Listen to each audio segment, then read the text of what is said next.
What's up, it's Jimfo from ReadyCheckPoll, and in this video we'll be going over the absolute essential add-ons for Shadowlands. These are the add-ons that allow you to play Shadowlands at any level. We already went through the default UI in part 1, which you can find a link to in the description.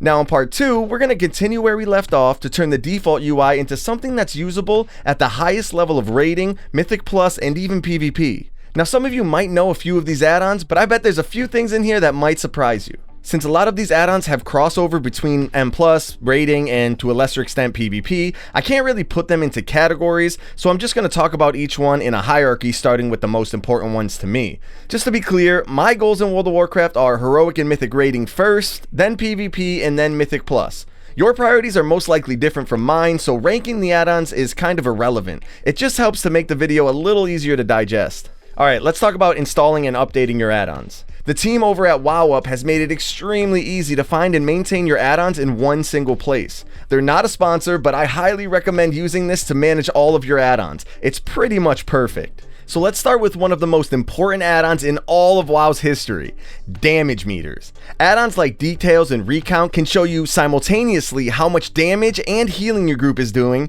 how much damage your group is taking, who is dying and how, who is interrupting, and even which person broke CC and which ability they used to do it. Damage meters are absolutely nuts, and they're so essential that I'm not too sure why they just aren't a part of the default UI. Here's how to set up Details. If you don't have a fresh install of Details, just type /details reinstall to reset all of the settings. I'll drag it over to the bottom right and size it to fit in this little slot out of the way. You can show as many players as you want by dragging this little thing at the top. If you always want to see where you're at on the meters, click on Settings, and in the option tools, click on Bars, General, and make sure Always Show Me is selected. This is also where you can change the look of the window. Go down to Skins, and to get it to look more in line with the default UI, you can click the Skin drop-down menu and scroll down to WoW Interface. I'll just leave it on minimalistic for now. Close the settings, and now we can add as many windows as we want. I usually have like 2 or 3. There's always one for damage, there's always one for healing, and the third is usually encounter specific if I need it. To add a new window, hover over the Settings tab, hover over Window Control, and click Create Window. Now drag this window close to the other window until the dots turn green. Let go and it'll snap right into place. Right click the damage meter title and select Healing Done or whatever you want. Now Details are set up and ready to rock. Next on the list is boss mods. Right now the two heavy hitters are BigWigs and DBM.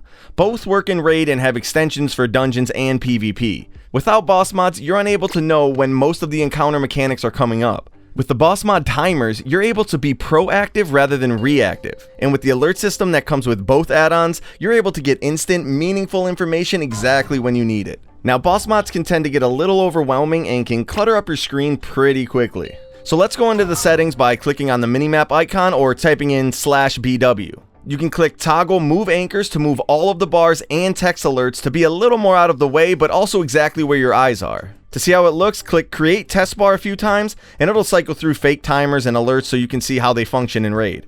Now let's drag bars close to the enemy nameplates and move emphasize bars below your character. You want emphasize bars somewhere close to your peripheral. I personally don't like anything covering my character, so I'll move emphasize messages where messages currently are and either disable messages in settings or move them somewhere out of the way. Now finally move text countdown to right above your character and move proximity display and info box somewhere out of the way. Let's untoggle the anchors and test them out. These look super good. If you have other UI elements above or below the bars or messages, you can always change the direction they populate in by selecting or deselecting Grow Upwards in the settings. You can also use a Weakaura like the Raid Ability Timeline Weakaura, which turns all of the boss mod bars into a single vertical bar with some pretty neat customization. When I'm streaming, it's single-handedly the most asked about element of my UI. It's definitely not needed, but I thought I'd mention it.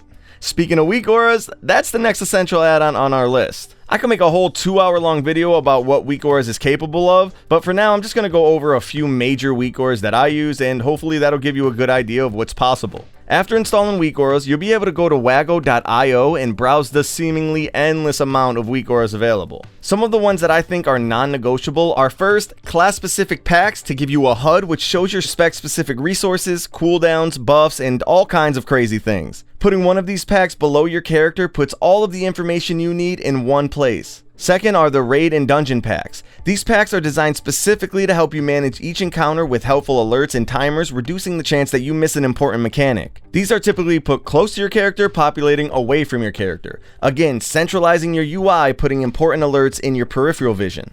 And 3, there are a bunch of Weakauras for tracking your party interrupt CDs, who gave you Innervate, as well as some advanced Weakauras like glowing raid frames for specific debuffs in raid, not to mention all of the arena and PvP Weakauras. I'll put links to a few of my favorite Weakauras in the description below, but feel free to stop by the stream if you have any questions.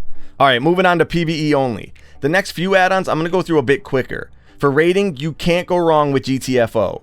All it does is make an annoying sound when you're standing in something you shouldn't be, which has saved my life more times than I'd like to admit. And if you're in a raiding guild, you'll most likely need to get Exorsus raid tools, specifically for the notes feature, which I reduced the background alpha to 0 and place it way off to the left, but there's so much stuff inside ERT that I don't think I know a successful guild that isn't using it. There's also a bunch of great non-essential add-ons that I had to leave out of the PvE section, but I'll definitely link some of them in the description below. As for PvP, you absolutely need GladiusEx for Arena and BattleGround Enemies for BGs. Both of these add-ons help you track the enemy's resources, PvP trinket, and CC diminishing returns. They also both have party functions, which I only really use in GladiusEx, and I turn that option off in BGE. Another great thing about BGE is that it tracks how many players are targeting a specific enemy player, which drastically helps your team focus fire. Again, I'll list a few more add-ons that I use for PvP in the description, as they're extremely useful, but I wouldn't say they're necessarily essential. And that's pretty much all the add-ons that I feel are essential to play Shadowlands at the highest level. With the add-ons listed here, you'll be able to raid, PvP, and Mythic Plus with the best of the best. Now, making your UI look pretty is a totally different and subjective thing, which we're going to dive into in part 3 when I take you through my current ELV UI. If there's an essential add-on that you use, which I missed to put in this video, please write a comment. I read them all. And join the Discord to keep up with everything Ready Check Pull. Peace.